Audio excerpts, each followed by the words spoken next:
guys, 9:40 AM na and hinatid na ni Daddy si Eli. Pero day off si Daddy.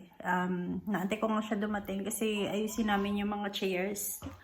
Yun naman yung i-assemble namin. So yun. Pero mag-grocery muna siya bago siya umuwi dito sa bahay kasi naghahanap na si Eli ng sinigang na ulam. Kaya yan, mag-grocery muna si Daddy. Ayan, inom muna ako ng kape habang nag-aantay.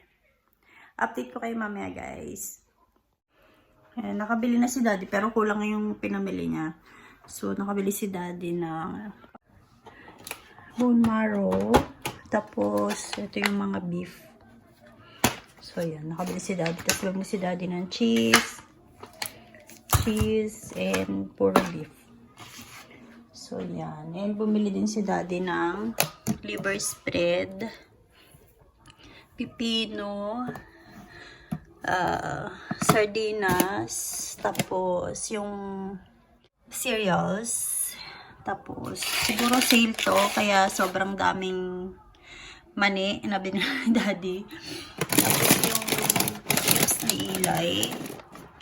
And potato chips. So, ayan. Tapos, pumili din si Daddy ng juice ni Eli. At saka celery. Ay, may chicharon din pala. Pak choy. Pak choy pala to, Daddy. Sabi mo. Pak choy. Pak choy nakalagay eh. Pak choy. Okay. Sugar. Okay. Pepsi Max. Repolyo na bulok na. Dati ba't binili mo pa to? Diyos ko, dahil. Tatsubo kung gusto mo eh. Tatsubo. Masarap kasi to, Daddy. Matamis-tamis. Itong repolyo na ganito, matamis. Adi, pareho ko lalagyan. Tapos may mais. Ilang mais binili mo, Daddy? Isa lang? And then, celery. Celery. Ano to? String beans na napakadami. Wala yung celery. Sa bagay, string beans, kami ni Eli kumakain. Madaming kumain ng string beans. So, iyan. Magluluto kami ng nilagang baka or bulalo. Habang nagpapalambot kami ng nilaga ng beef, bubuin namin itong mga chairs naman. Isa lang muna, Daddy. Nilabas mo talaga lahat agad.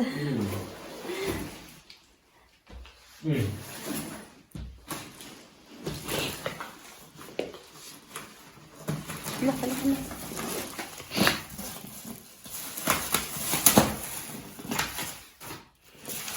So, color gray din yung pinili namin na color ng upuan.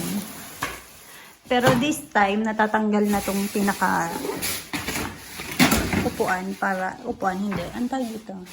Ito, may cover siya. Ayan, may cover siya para pag nadumihan, pwede siyang labhan. Ayan. So, color gray din and white.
Para ng ating dining.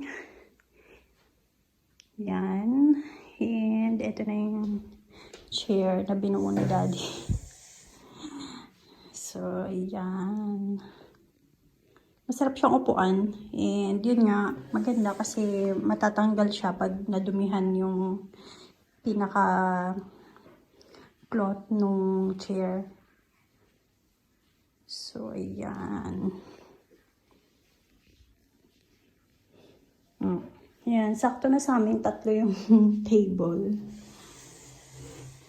So, sili sa gitna. Yan, I'm so happy na mas malaki yung space ngayon dito sa bahay. So, ayan. Tapos, meron pang 2 chairs pa na natitira na hindi pa na-assemble ni Daddy. So, siguro sa susunod na yan. Well, okay naman na kasi may kumpleto naman na yung chairs namin. 3. Pero minsan kasi si Eli ayaw niya nang umupo dito sa high chair niya.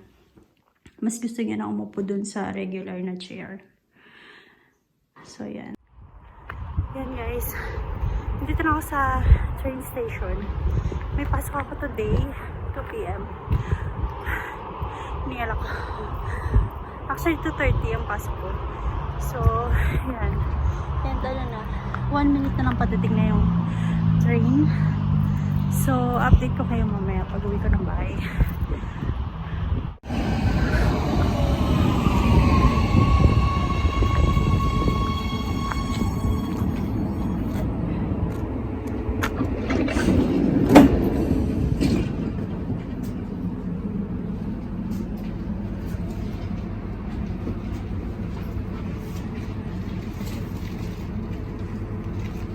Dörren har lukkes.